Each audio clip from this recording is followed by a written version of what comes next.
한국은행이 기준금리를 인하하면서 안정세를 유지하던 부동산 시장에 대한 관심이 높습니다. 하지만 9.13 부동산 대책의 영향력이 여전하고 분양가 상한제라는 강력한 카드까지 예고된 상황이어서 시장이 예전처럼 요동치진 않을 것이라는 전망이 우세합니다. 김현우 기자가 취재했습니다. 서울의 대규모 아파트 단지입니다. 재개발 붐을 타고 투기 지역으로 지정될 정도로 매물이 나오기 무섭게 계약이 성사됐던 곳입니다.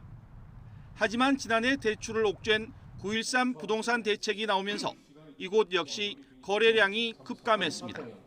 9.13 대책 이후로 많은 매수인들이 관망사로 돌아서가지고 거래량이 많이 줄어들었고요. 그래서 이제 많이 가격이 소폭 하락하는 그런 상황이었습니다.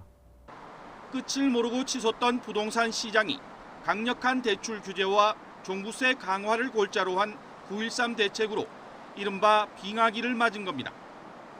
올해 상반기 전국의 주택 거래량은 1년 전보다 30% 가까이 줄었습니다.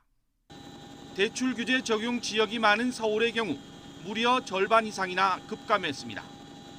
이런 가운데 한국은행이 기준금리를 전격 인하하면서 부동산 시장에 관심이 쏠리게 됐습니다.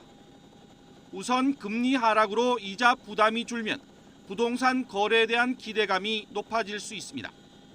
실수요자 외에도 투자처를 찾지 못한 시중 자금이 부동산 시장으로 몰릴 수도 있습니다.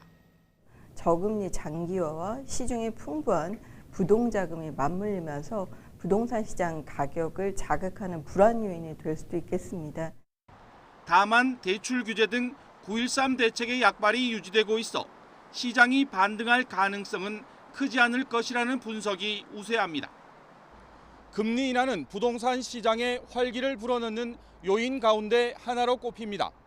하지만 정부가 민간 아파트에 대한 분양가 상한제 등 추가 대책 카드를 꺼낸 만큼 예전처럼 과열 양상으로 치닫지는 않을 전망입니다. YTN 김현우입니다.